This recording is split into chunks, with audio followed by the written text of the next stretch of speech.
એ જીવન છે, પરંતુ એ જ જળ જો પ્રદૂષિત થાય તો જિંદગીને દોજખ બનાવી દે છે।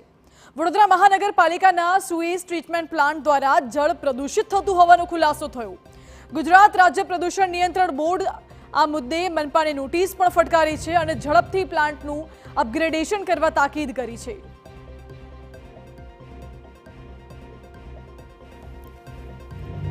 પાલિકાના જે 4 એસટીપીને નોટિસ આપવામાં આવી એમાં મુખ્યત્વે એ લોકો જે બીઓડીના નોર્મ્સ છે તેમજ જે ટીસી અને એફસીના નોર્મ્સ છે એનું પાલન ન કરતા જણા તેમને નોટિસ આપવામાં આવી છે।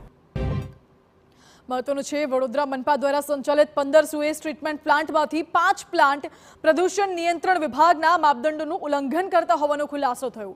શહેરમાં ડ્રેનેજના ગંદા પાણીનું શુદ્ધિકરણ કર્યા બાદ તેને કુદરતી જળ સ્ત્રોતોમાં છોડવા માટે જુદા જુદા વિસ્તારોમાં સુએઝ ટ્રીટમેન્ટ પ્લાન્ટ બનાવવામાં આવ્યા છે, જે પૈકી છાણી, અટલાદરા, ગાજરાવાડી અને કપુરાઈના સુએઝ ટ્રીટમેન્ટ પ્લાન્ટમાં જીપીસીબીના નિયમોનું પાલન ન થતું હોવાનું ધ્યાનમાં આવ્યું છે, જેમાં શુદ્ધ કરાયેલા પાણીમાં બીઓડી લેવલ ન જળવાતા તેનાથી જળ પ્રદૂષણ ફેલાતું હોવાનું પણ સામે આવ્યું। પાલિકામાં વિરોધ પક્ષના નેતા અમીર રાવતનો આક્ષેપ છે કે સુએઝ ટ્રીટમેન્ટ પ્લાન્ટના પ્રદૂષણને લઈને જીપીસીબી અને પાલિકા વર્ષોથી વાકેફ છે, પરંતુ સમસ્યાનો ઠોસ ઉકેલ લાવવાને બદલે બંને વિભાગો માત્ર નોટિસની રમત રમી તેમના અધિકારીઓને બચાવી રહ્યા છે। આ બાબતે જીપીસીબીએ અનેક વખત કોર્પોરેશનને નોટિસ આપી છે।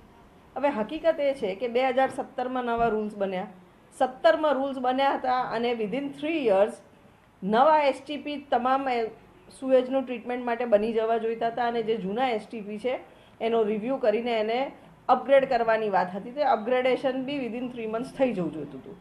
હવે આ મુદત 2020માં પૂરી થઈ, 2020ને હવે લગભગ 5 વર્ષ થયા। 5 વર્ષ પછી બી જીપીસીબી ફક્ત નોટિસ આપે છે।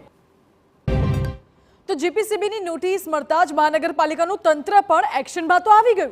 જો કે પાલિકાના સત્તાધીશોનું કહેવું છે કે શહેરમાં તેમના 15 પ્લાન્ટ પૈકી 5 પ્લાન્ટ ખૂબ જૂના છે અને તેના કારણે પ્રદૂષણ નિયંત્રણ માટેના તમામ નિયમોનું પાલન કરવું ક્યારેક અશક્ય બને છે, જેથી નજીકના ભવિષ્યમાં આ તમામ પ્લાન્ટનું અપગ્રેડેશન કરવામાં આવશે।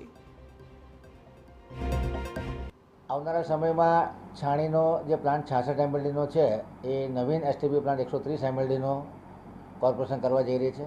એના એસ્ટિમેટ અને ટેન્ડરિંગ પ્રોસેસની ટૂંકમાં શરૂઆત થશે। અટલાદરા ખાતે એક નવીન પ્લાન્ટ બન્યો છે, બીજા 2 જૂના પ્લાન્ટ છે, કપુરાઈ ખાતે પણ એક નવીન પ્લાન્ટ છે, એક જૂનો પ્લાન્ટ છે, એટલે મોટાભાગની કેપેસિટી નવીન પ્લાન્ટથી એ જો ટ્રીટ થાય તો આ પાણીના જે ક્રાઇટેરિયા છે એમાં પણ સુધારો આવી શકશે।